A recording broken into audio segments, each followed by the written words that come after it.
ito siya guys, ang ating air filter. So yan, I think mas maganda din dito para hindi siya masyadong matatamaan ng putik. So yan, so tinry natin kanina. So dito siya bumabangga. So we will try na bawasan itong ram air natin dito banda para ito siya yung buong assembly. Didikit siya dito banda. Para itong air filter didikit siya near the U-box para pagka play niya may enough clearance dito banda. So dapat kung naka center stand, mas pabor siya, dapat mas didikit siya sa U-box para pag tatakbo may enough clearance dito. So yan. So bukas hilain na to ng kasa.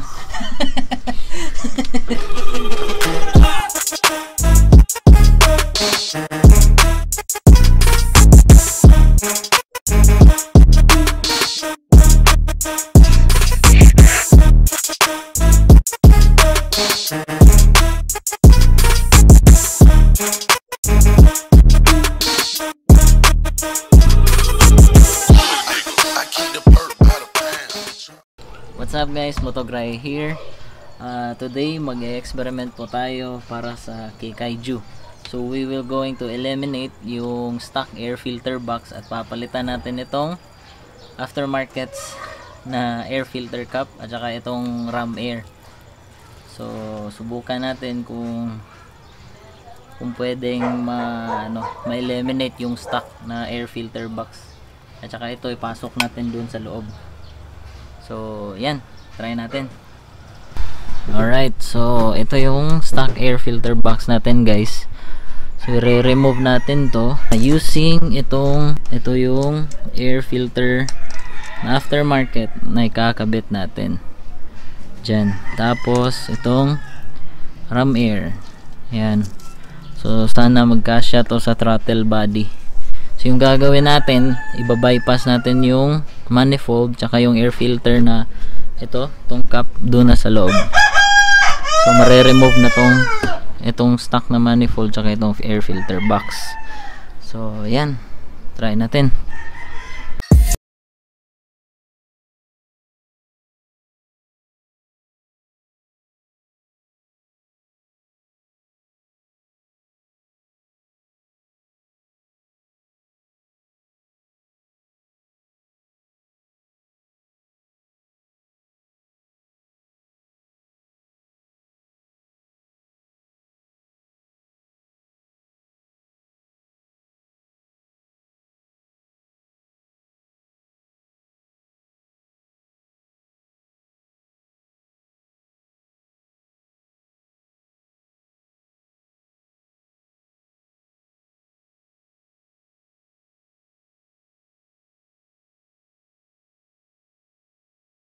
Ngayon guys, as you can see,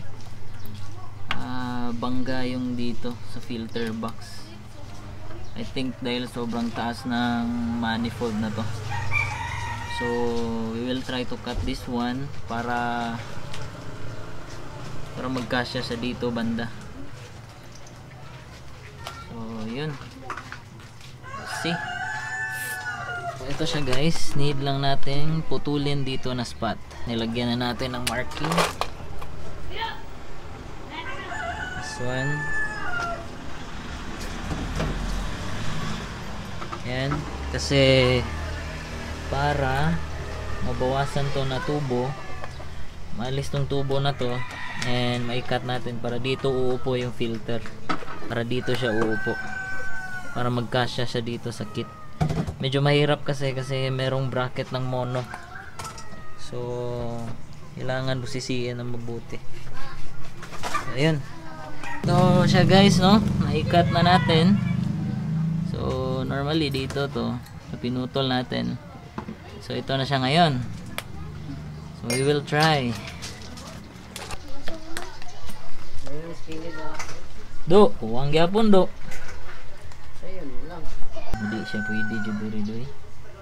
Taas pa yun. Wala.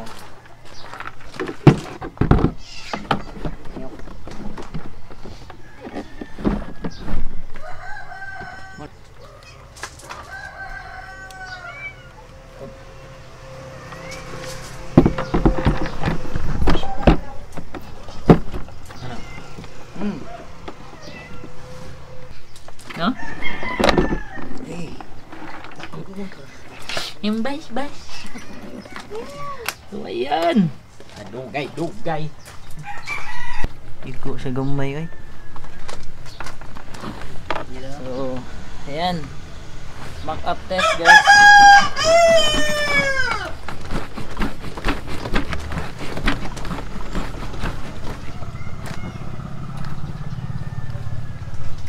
Sigo siya, oh. Nasa ano. Si scratch diri. Mabus na siya. So, smayog diri siya dapit. Para matra siya gamay. Problema kay nagabot diri. Tama na. Di, smayog ipahag na to siya sa U-box. Kay di mo to kaingon siya mo ganiya. Ang hapak niya dito manggod pa dong. Yan ay nikaton ko ana. Separator. Yan. I think mas maganda din dito para hindi siya masyadong matatamaan ng putik. So yan, so tinry natin kanina. So dito siya bumabangga. So we will try na bawasan itong ram air natin dito banda para ito siya yung buong assembly didikit siya dito banda. So, para itong air filter didikit siya near the U-box para pagka play niya may enough clearance dito banda. So dapat kung naka center stand mas pabor siya, dapat mas didikit siya sa U-box para pag tatakbo may enough clearance dito. So yan.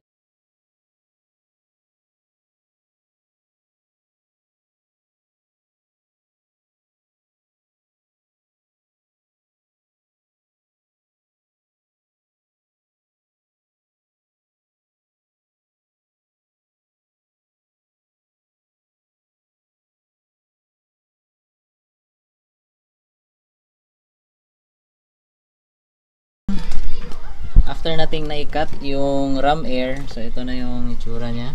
Ayan, sige daw. Try it. Yun, so hindi siya bumabangga. That's nice. So, yun. Test natin, panda rin. Okay ba? Di na, wala din. So, we will test it, guys.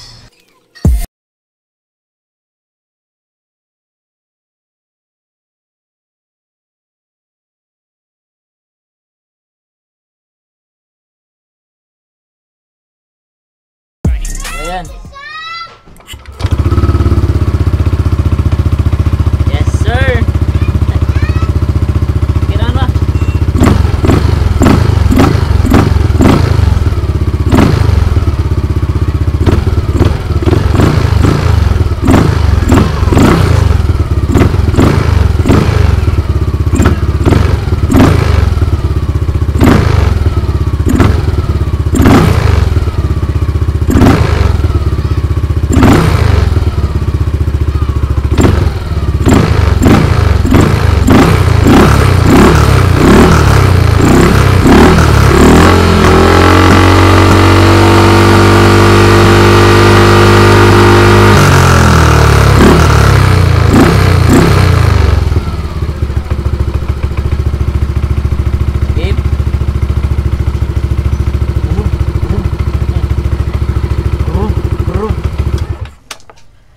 Yes. So, ayan guys, tatanggalin na natin ang stock air filter box.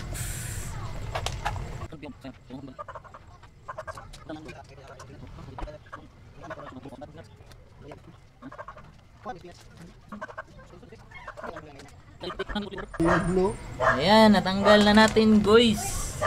So, natanggal na natin ang stock air filter box. So, ayan, yung sa oil separator natin. So, medyo natagalan lang tayo dahil nag-reroute tayo sa oil separator. Yung breather niya, pinahabaan na lang natin. So, ayan. Ayan. Para hindi matapon yung oil sa labas. No? Tapos yung doon, pinaipas muna natin. Ayan. So, approximately, ito na yung hitsura niya. Ayan.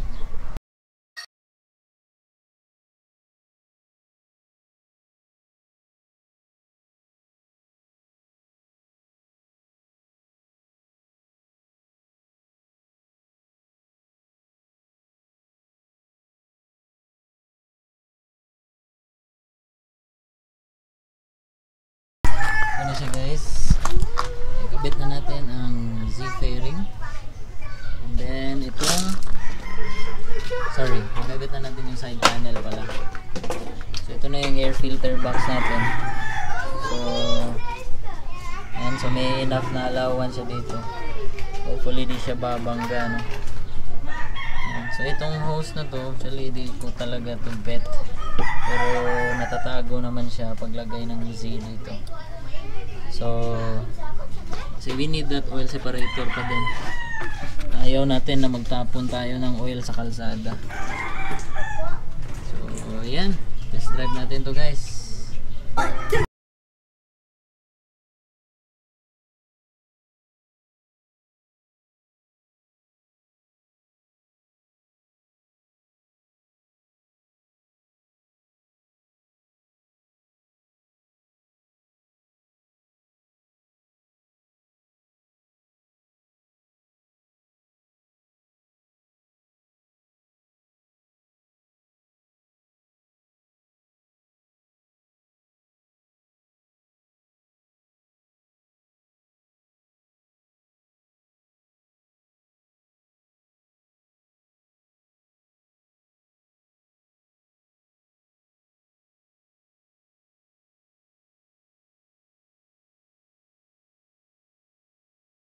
Alright, so that's it guys, no, for Motogahe. Ito yung end result na air filter removal natin. So ikakat pa natin to and we will see. Observe na lang din sa actual performance, but so far okay naman, walang problema. Natin na paraan para maalis to.